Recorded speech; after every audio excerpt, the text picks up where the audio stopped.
Voy a presentar un ensayo que es un trabajo todavía en proceso, bueno, todavía necesita la mano correctora de las fuentes documentales. Aparentemente, cuando ustedes escuchen el paper, se van a dar cuenta que me he dejado atrapar por la ficción borgiana y este paper que trataba de establecer un balance entre las bibliotecas imaginadas por Borges y la situación de las bibliotecas reales a las que alude Borges. Una biblioteca municipal, la biblioteca de su padre y la biblioteca nacional están menos desarrolladas de lo que querría. Voy a comenzar haciendo referencia a la problemática. Este ensayo alguna vez formará parte de un libro más general sobre acumulación libresca en las Américas, éxitos y fracasos de acumulación bibliotecaria, en la que estarán varias bibliotecas nacionales y privadas puestas en comparación. Comienzo puntualizando que la Biblioteca del Congreso de los Estados Unidos nació como otras bibliotecas nacionales con el intento de formar colecciones útiles al buen gobierno, a una democracia republicana naciente y por tanto a una serie de ciencias útiles. De hecho, uno podría decir que creció con esta idea del conocimiento útil, pero también que al principio fue solo una biblioteca nacional. En el periodo de entreguerras, la Biblioteca del Congreso de los Estados Unidos se movió hacia una ambición coleccionista más amplia y trató de ser una biblioteca universal o una biblioteca total, en la cual la colección se centraría en materiales del mundo. Querían conocer todas las lenguas, todas las culturas, todos los tiempos. Y en este sentido, los bibliotecarios que habían impulsado el proceso de modernización de bibliotecas tuvieron a su representante más brillante en Herbert Putnam, que fue durante muchos años el director de la Library of Congress entre 1899 y 1939. Entonces, pero fue verdaderamente en el periodo de entreguerras en el cual esta promesa de una biblioteca más universal se pudo comenzar a cumplir. No recuerdo en este momento cuáles son los números de los volúmenes de Library of Congress, pero pasó entre más o menos unos 3, 4 millones. Al principio de la entreguerra, hacia el final de la guerra ya había llegado a los 12 millones que tendría en los años, digamos, 50. Ahora tiene 42 y ya hace mucho que dejaron de contar, ¿no? O sea que probablemente 42 millones de volúmenes es un número pequeño. ¿Qué se produjo en la entreguerra? Bueno, se produjo una apropiación muy grande y acelerada de tesoros bibliográficos de la América española y de otras periferias. Se produjeron adquisiciones de colecciones de China, del Imperio Austrohúngaro, del Imperio Otomano, de Japón, etc. Realmente la Biblioteca del Congreso se convirtió en una biblioteca universal, desafiando y hasta uno diría superando hacia los años 1950 las colecciones del British Museum. En América Latina, las colecciones bibliotecarias, como se dijo esta mañana, comenzaron con el afán de servir de apoyatura a la construcción de los estados-nación, y entonces Argentina, como en otros países, las bibliotecas nacionales tendrían esa función. O sea, su ideal era más recortado, construir saberes nacionales como una historia nacional, o servir de bases a una historia nacional, a una literatura nacional, a una arte y a una arqueología, todos nacionales. Sin embargo, este tipo de colección tenía lugar para una especie de universalismo recortado, es decir, se trataba de conseguir colecciones representativas de la cultura europea y de la cultura clásica en particular, y obras de literatura. Y en el caso de Argentina daba la especial situación que el principal bibliotecario de los años 1890 a la época del centenario fue Paul Groussac, un escritor y hombre de letras francés que dirigió la Biblioteca Nacional durante el periodo más pujante de Argentina. Y Argentina sí tenía, como la Biblioteca Nacional en Chile, también alguna que otra colección de otros países que por cuestiones limítrofes habían o de guerra habían entrado en relación, ¿no es cierto? Brasil, Paraguay, algunos materiales podían existir, ¿no? Estas bibliotecas nacionales, a diferencia de la Biblioteca Universal, como la British Library o la Bibliothèque Nationale de París o la Library of Congress en Estados Unidos, tenían una restricción espacial o temporal, se concebían como colecciones que deberían de interesarse en la historia colonial en la medida que hubiera planteamientos territoriales o de poblaciones que hacían a los orígenes de la nación y así también concentrarse en brindar los materiales para una historia de la posindependencia y sobre todo los periodos de organización constitucional. Y uno ve que mirando los archivos de la Sala 10, de lo que es ahora el Archivo General de la Nación, digamos que ese afán coleccionista por las mismas élites que construyeron archivo y biblioteca, estuvieron centrados en estas temáticas y a las cuales se adicionaban colecciones de los presidentes o de los grandes hombres de letras que tuvo la Argentina. Voy a detenerme, así como Carlos se ha referido a la figura del historiador bibliotecario Basadre, yo voy a hablar del literato bibliotecario, particularmente de Jorge Luis Borges. Y esto, como digo en la introducción, plantea problemas a las bibliotecas, ¿no? En el sentido de que tal vez los bibliotecarios producen colecciones recortadas que reflejan sus propios intereses literarios, su propia concepción de lo que es el arte, la ciencia y la filosofía, y en cierta medida imaginan bibliotecas para la élite, para el cultivo de la élite letrada. Y eso es lo que ocurrió antes de Borges. El caso, la biblioteca tenía una sala especial que se llama Sala Groussac, en lo que estaba lo más, era una biblioteca selecta de obras europeas con énfasis en colecciones francesas. Mi paper se refiere más bien a la relación de Jorge Luis Borges con distintas bibliotecas y tratando de desgranar esta relación aparentemente en tensión o contradictoria entre las bibliotecas imaginarias, universales y totales que aparecen en su literatura, en sus poemas y en sus cuentos, ensayos, en relación a estas otras bibliotecas reales con las cuales él le tocó lidiar y que a mí me parece que la propia literatura de Borges da cuenta de estos momentos y también las memorias sirven para conectar bibliotecas imaginarias con bibliotecas reales. La estrategia va a ser poner un poco la relación de un Borges universalista con libros inalcanzables o lejanos, ¿no? Esta es un poco la figura de cómo a partir de bibliotecas pobres y locales se constituyen estas bibliotecas totales o universales en la ficción, ¿no?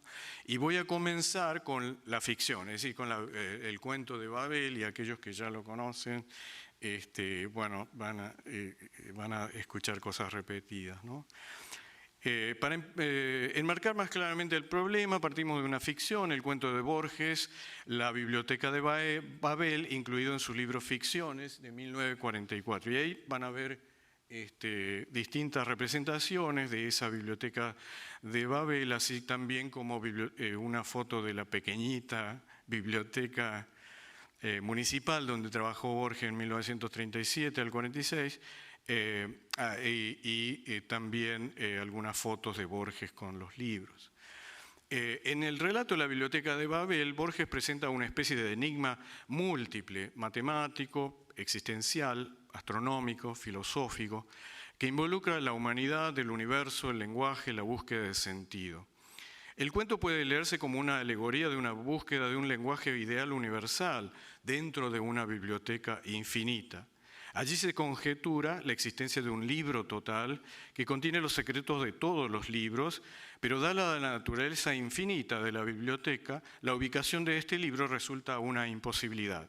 En este relato todos los hombres son bibliotecarios, nacen, viven y mueren en esa inmensa biblioteca universal, y el universo en ellos, que ellos se esfuerzan por conocer, es la propia biblioteca de Babel, es decir, la dispersión incontrolada de los lenguajes y de las culturas.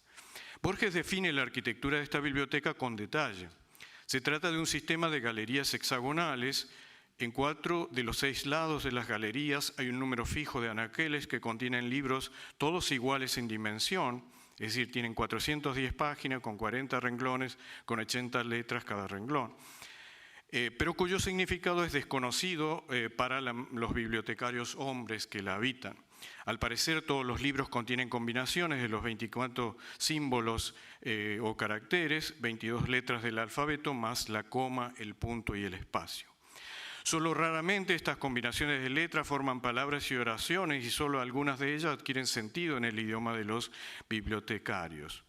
Algunos hombres bibliotecarios del pasado han sugerido que se trata de múltiples combinaciones de signos que tal vez representen los saberes de ese universo biblioteca en los numerosos idiomas y dialectos del mundo conocido. Para los que sostienen este enigma, el enigma a descifrar es puramente lingüístico. Sobre esta arquitectura o paisaje, Borges dibuja fragmentos de historia, religión, lenguaje o búsqueda de sentido. La lucha general, el afán siempre presente de los hombres bibliotecarios es la interpretación. Serán tal vez críticos literarios o científicos estos bibliotecarios.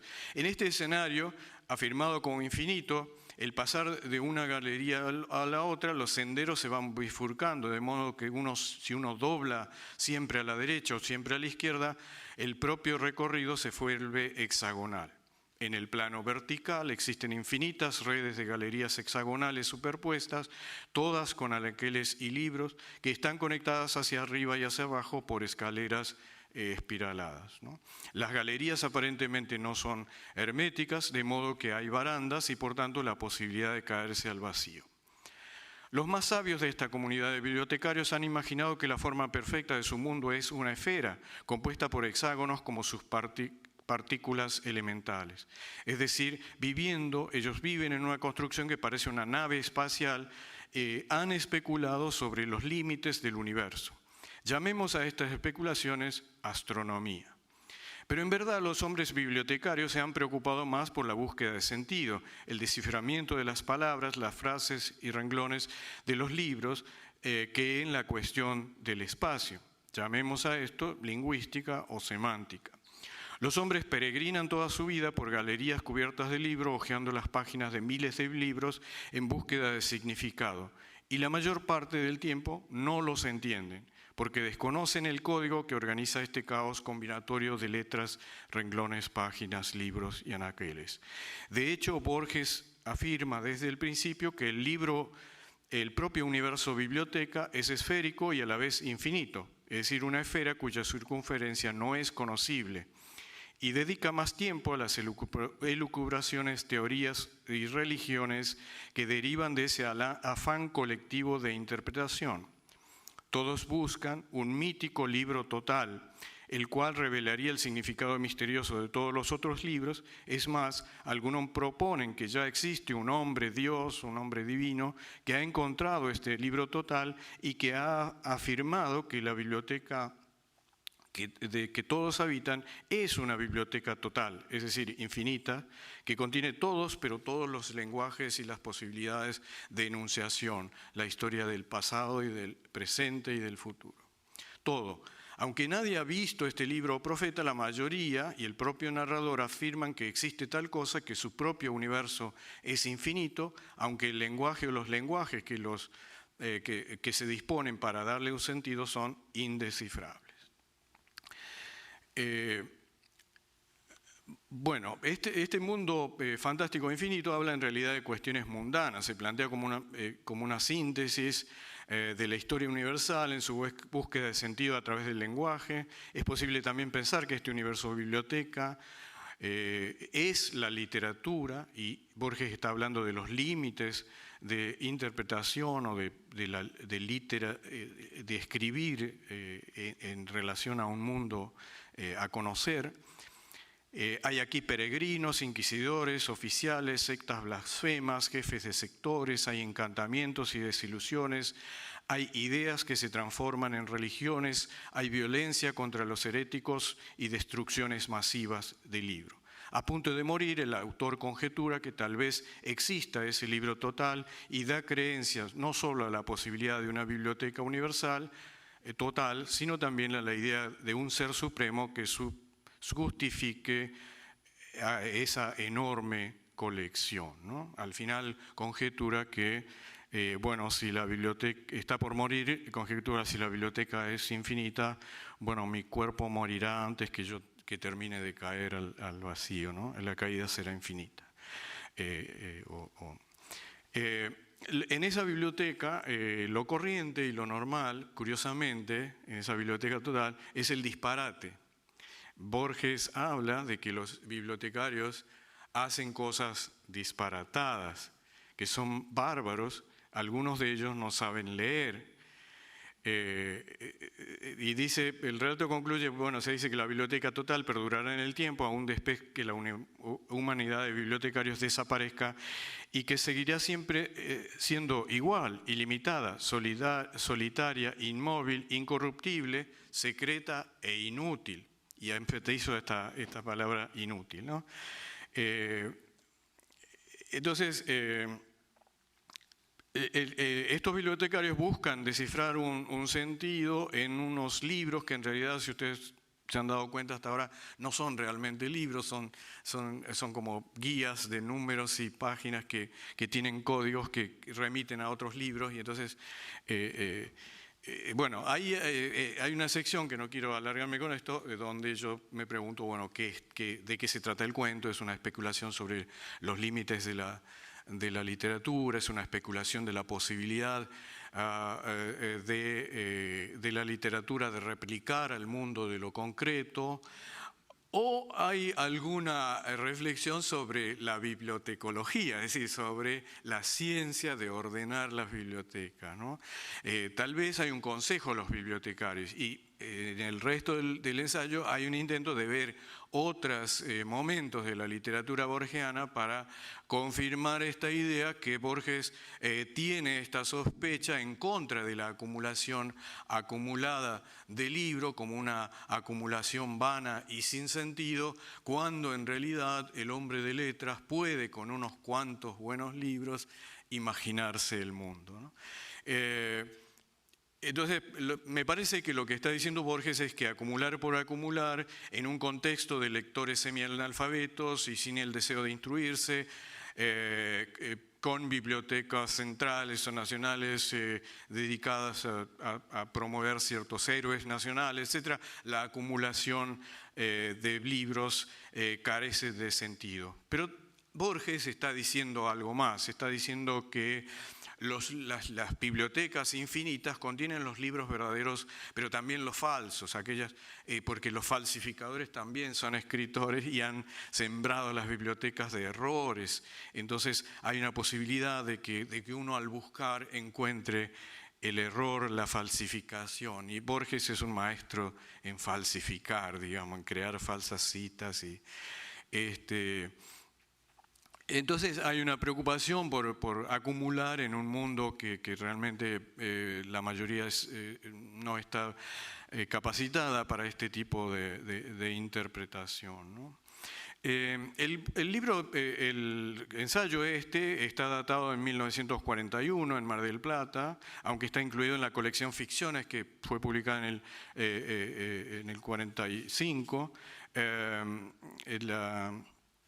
En este periodo Europa está en guerra, toda la civilización occidental y la literatura, los libros están siendo echados por la borda. Hay nazis que queman libros, digamos, la crisis de la cultura occidental está siendo reflejada en un cuento.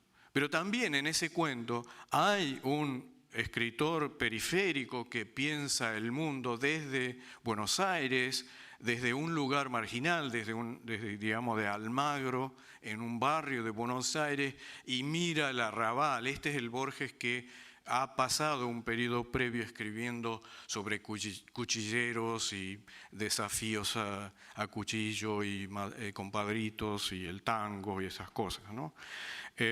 Y también es el Borges que mira la cuestión de la acumulación libresca desde una cierta discapacidad. Siempre aparece el tema de su ceguera o el tema de algún impedimento que le impide ver, distinguir claramente los lomos de los libros o alcanzarlos físicamente, ¿no? Brevemente voy a comentar que este cuento, por supuesto, en la borgiana está muy trabajado, digamos, y yo rescato ahí algunos elementos de la crítica, simplemente para mencionar, Daniel Balderston, que ha sugerido que la mayoría de los cuentos de Borges, aunque aparentemente fantásticos y hasta místicos, en realidad tienen elementos reales insertos en él y que pueden ser históricos, y ha sugerido, por ejemplo, que cuentos como Pierre Menard, autor del Quijote, o El jardín de los senderos que se bifurcan, en realidad se refieren al periodo de entreguerras, porque ahí puede verse que hay espías alemanes en China, guerreros irlandeses preparando una revuelta en Irlanda, toda una serie de guiños al momento de la posguerra y a autores de la época que están viendo en esta posguerra cómo se está destruyendo la cultura occidental, y algunos de ellos están girando hacia el pacifismo. La otra autora es Silvia Varey, que ha escrito sobre Borges y el arrabal, en el cual ella dice que lo que se contrapone al mundo de la biblioteca, que es una colección de libros para ser interpretada por una élite, para que escribir una literatura que el mundo de afuera no va a entender, ella sitúa a Borges a través de sus escritos, como Borges mira al mundo del arrabal ya en desaparición desde los vidrios de la Biblioteca Nacional,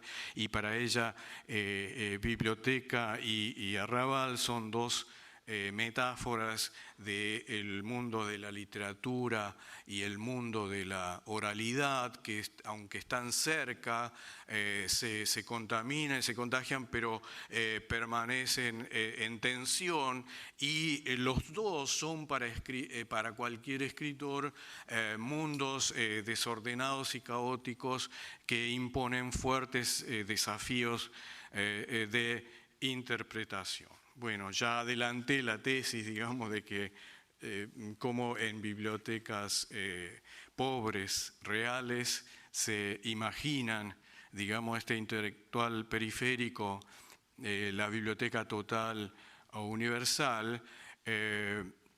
Yo quiero agregar a esta interpretación la idea de que Borges propone sobre la biblioteca es el exacto opuesto de la biblioteca moderna que Basadre describía y que proviene de los líderes del Library Movement norteamericano, entre ellos Herbert Gutman, el jefe de la biblioteca del Congreso, es decir, la biblioteca como una que sí se podría plantear una acumulación indefinida, ilimitada de elementos y de materiales de todo tipo y de todas partes del mundo y en todos los lenguajes y digamos y en todos los soportes, música, filme, libro, etc.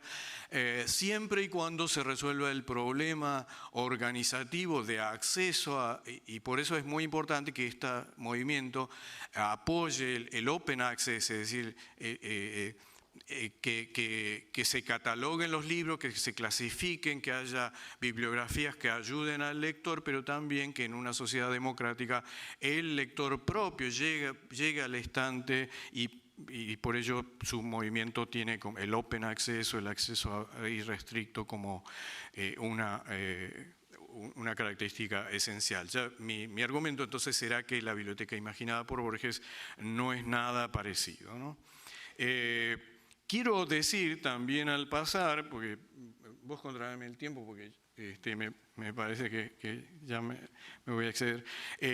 Aparece otra versión de la Biblioteca Universal en la ficción El Congreso, en donde se plantea la posibilidad de un filántropo, un estanciero filántropo, arma un grupo que va a hacer una especie de Naciones Unidas en Buenos Aires y deciden que necesitan tener un idioma universal, para lo cual mandan emisarios a las bibliotecas del British Library a Londres y a París para estudiar los idiomas. Uno de ellos estudia el esperanto, el latín y el Volapük. Si quieren, después tienen tiempo, les explico qué es el Volapük.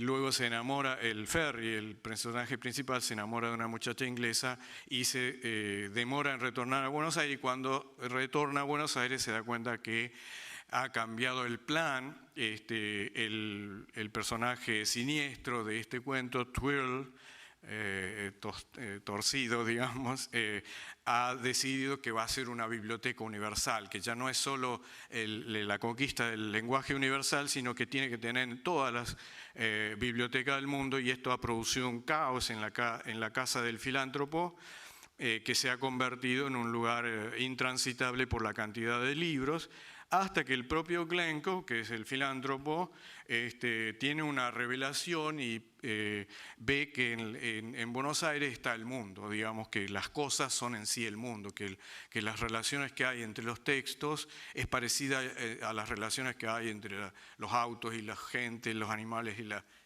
digamos, como que él ve que el mundo no está en los representantes de las naciones, sino que está en las calles de Buenos Aires. Entonces invita a todos los participantes del grupo a visitar, van en un paseo en automóvil por las calles de Buenos Aires y miran el mundo real y dicen que no hay que replicarlo. Esa es la enseñanza de Borges. ¿Para qué acumular una biblioteca universal si el mundo ya existe, y al existir ese mundo las múltiples imaginaciones de las personas pueden replicarlo, ¿no? Hay otras enunciaciones, me refiero al libro de Arena, donde está la idea del libro infinito. Es un libro sagrado que el relator compra y que no tiene principio ni final. ¿Por qué? Porque cuando quiere buscar la página 1 se encuentra que hay miles y miles de páginas entre la página 0 y la página 1. Entonces, como que no hay principio y también no hay final. Es decir, el libro se va agrandando a medida que uno lo consulta, y las verdades que uno obtiene de ese libro son inconstatables, porque después es muy difícil encontrar la misma página, es casi imposible. Entonces esta persona se vuelve casi obsesivo con este libro, cree que se lo van a robar, etc. Y en un momento decide quemarlo al libro infinito, al libro total, y al final decide que no, y aquí viene lo curioso, lo va a perder, decide perderlo al libro. ¿Y cómo lo pierde? Decide esconderlo en los anaqueles de la Biblioteca Nacional de la calle México. Es decir, está diciendo la biblioteca exacta donde él va a ser el director, que lo va a esconder en los anaqueles, y así estaría perdido. Bueno, en el ensayo sugiero la lectura de varios de sus poemas para que indican, digamos, la relación de la obsesión de Borges con el tema de los libros y las bibliotecas. Bueno, me queda como una tonelada de papel para leer, pero les voy indicando los itinerarios.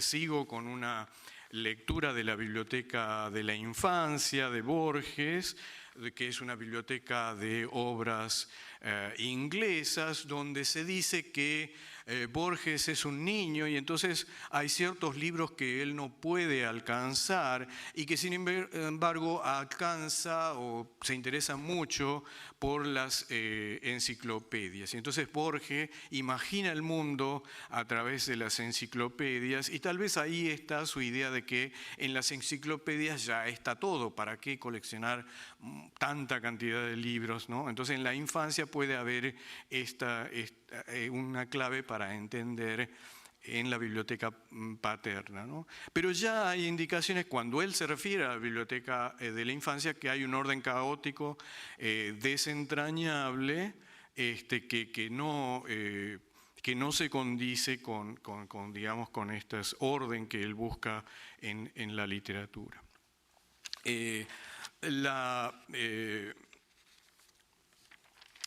Luego examino un evento que ocurre entre dos eventos en realidad, 1937 y 1946, que él dice exactamente que la Biblioteca de Babel fue un cuento que se le ocurrió a raíz de los incidentes producidos cuando él trabajaba como asistente de bibliotecario en la Biblioteca Miguel Cané de Buenos Aires, que es esa que aparece la foto allí, una biblioteca municipal muy pequeña, en que sus bibliotecarios le dicen que él está trabajando muy rápidamente, que baje el ritmo del trabajo, porque siendo una biblioteca muy pequeña y, es decir, teniendo relativamente pocos libros y siendo mucho el personal, pronto se acabaría el trabajo y los echarían. Y en la época de la depresión conviene mantener el trabajo, de forma que lo amenazan, digamos, a que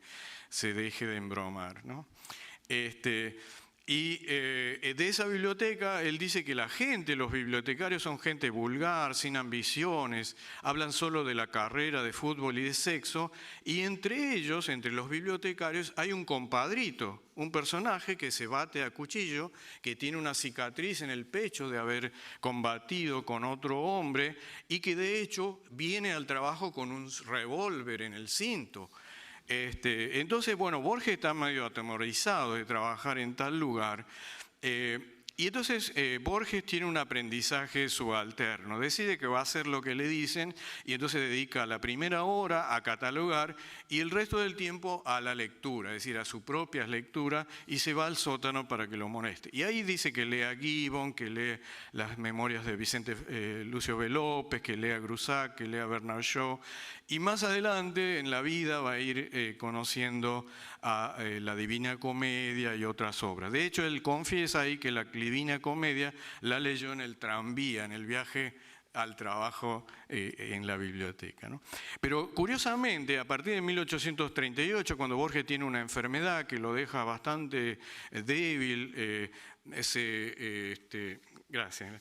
Él escribe ahí los mejores cuentos, escribe Pierre Menard, Tlön Uqbar Urbis Tertius y más tarde la Biblioteca de Babel, ¿no?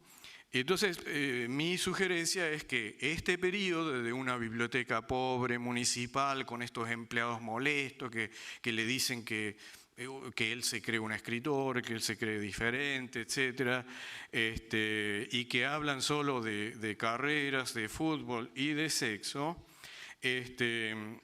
produce en él un ostracismo y él dice que estos fueron los años más tristes de su existencia. Sin embargo, esto produce la mejor literatura. En 1946, Borges es obligado a renunciar por un acto de discriminación del peronismo que lo sacan de esa biblioteca y lo nombran inspector de apicultura, ¿no? Abejas. Pero él hace correr la bolilla de que entre sus amigos de la élite que lo han nombrado inspector de aves y corrales, lo cual está aún más agraviante, confundiendo la palabra apicultura con avicultura, Y entonces se convierte en un ícono de la represión peronista. Y entonces obtiene el apoyo de la Sociedad Argentina de Escritores. Y de hecho, el periodo del peronismo no es para Borges tan malo, además, digamos, de que un gobierno antinómico domina el país y que la hermana y la madre quedan un tiempo presas. Él se dedica a dar charlas y conferencias y de hecho es profesor de literatura inglesa y dice que es un periodo bastante bueno de su vida. En 1955, con la Revolución Libertadora y la caída de Juan Domingo Perón, se produce la vindicación de Jorge Luis Borges como el escritor de la Nación y se lo nombran a pedido de las instituciones de la cultura, de la revista Sur, del SADE y de varias organizaciones culturales, interceden para que sea nombrado director de la biblioteca. Borges promete reconstruir las ruinas de la cultura argentina y señala con el dedo, digamos, a las recientes quemas de iglesia de los peronistas. Eso es lo que él llama, digamos, que los desastres que ha hecho el peronismo con la cultura argentina. Y de hecho propone que va a reconstruir la biblioteca. Las mejoras que se producen en la biblioteca son menores. Borges y sus amigos dan conferencias semanales sobre temas literarios. Se restablece la publicación de la revista La Biblioteca que Grusac había establecido en los años 1890 y se crea la Escuela Nacional de Bibliotecarios que queda a cargo de su segundo, José Eusebio Clemente. Pero en términos del espacio, en términos del número de empleados y en términos de la organización bibliotecaria, la biblioteca aparece sin cambio y de hecho José Clemente, y ahí voy llegando a cierto final más concreto, hay una comisión, hay recortes de los diarios, hay informes de que en la propia administración de Borges no se mejoran los servicios y el propio subdirector Clemente, en entrevistas que dio más adelante, concede que esto era así, que la biblioteca se encuentra en desarreglo, que el presupuesto sigue siendo magro, que el personal no ha crecido lo suficiente, que las compras son pocas, que no hay realmente un proyecto bibliotecario. Entonces voy a decir algunas referencias a la situación de la biblioteca que provienen de una entrevista que hace el director de la biblioteca de ese momento, en 1998, Esbarra Mitre, a este ex subdirector José Clemente, que dice que manejaba todos los asuntos que Borges no manejaba. Clemente dice que Borges se dedicaba a su literatura, que en realidad no administraba la biblioteca. Decía que no hacía otra cosa que escribir y recordar poemas o hablar de literatura, ¿no? Entonces, Borges dice, no era el director de la biblioteca, era una metáfora de la biblioteca, estaba ahí para hacer la imagen literaria de la biblioteca, que él era el que hacía toda la tarea de relaciones con el personal, presupuesto, compra de libros, etc. ¿Y qué hacía Borges entonces? Bueno, conversaba con Clemente, que los dos eran aficionados de la literatura, venían sus amigas a buscarlo para pasear y para ir a cenar. Durante la estadía ahí en ese amplio escritorio que había pertenecido a Grusac, recibía alumnos de su cátedra de literatura anglosajona, recibía a periodistas y escribía. Pero Borges, recordemos, ya estaba casi ciego. Entonces, en realidad, escribir para él era armar en su memoria cierto poema, llamar a la secretaria y decirle que lo escriba y hacerlo releer, corregir. Y entonces, los cuentos de él, de ahí en adelante, escribe poemas y escribe cuentos no más largos que 15 páginas, ¿no? Y entonces Esbarra Mitre, el entrevistador, le pregunta, bueno, ¿quién compra los libros? no Borges, ¿no? Los jefes de sección, las burocracias son los que deciden y a veces los lectores sugieren algo. O sea que Borges... Y entonces esto llama a la curiosidad de Sbarra-Mitre, pero Borges entonces no decía que faltaban algunos libros, colecciones, él que era tan universalista. No, dice Clemente, Borges pensaba que la biblioteca era ya una biblioteca total, que había todo lo que tenía que tener. ¿Y a qué se refiere? A que en la sala Grusac estaban las obras de la literatura europea en su idioma original. Eso era todo lo que Borges necesitaba. Esa era la biblioteca total. Bueno, entonces para concluir, digamos, Borges se contentó con una pequeña biblioteca europea, afrancesada, una biblioteca fina de buenos libros, que contenía muy poco de otras cosas, como ciencias, otras artes útiles, y que en realidad el vice, el subdirector de Borges, también pensaba que la biblioteca no debía ser en realidad una biblioteca universal, que era una gran caja de la memoria, algo estático, que conservaba para los tiempos cosas que los hombres habían escrito sobre el mundo. Entonces, a pesar, digamos, de que uno podría decir que uno podría hacer el elogio al escritor cosmopolita en la periferia que imagina el problema de una literatura universal, una colección de todas las lenguas y de todos los saberes en un lugar físico. Pero a su vez, si uno escucha las palabras de Clemente, uno no es para elogiar, digamos, a lo que las burocracias estatales hicieron de la Biblioteca Nacional de Buenos Aires, cuya historia todavía queda por contar, la historia de esta biblioteca real, asolada y azotada, digamos, por pérdidas de libros, fallas de catalogación, magros presupuestos, dictaduras militares y todo lo demás, ¿no? Bueno, mi idea es que Borges, a pesar ya un escritor ciego, tuvo poca posibilidad de volver a releer los libros, necesitaba de terceros para que le relean ciertos libros o pasajes en particular. No se interesó en realidad por modernizar la Biblioteca Nacional. Borges tampoco predicó las ideas del Modern Library Movement de los Estados Unidos, y que en todas sus poesías y cuentos hay esta idea de que es vano, digamos, tratar de abarcarlo todo, que es difícil que los lenguajes y literaturas del mundo contengan en una biblioteca, y más bien podemos ver a las bibliotecas reales de Borges como galerías de libros, que están siempre en lugares secretos, que están cerca de uno, pero son difíciles de encontrar, ya sea porque uno es niño, porque uno es ciego o porque los bibliotecarios son malos catalogadores. Gracias.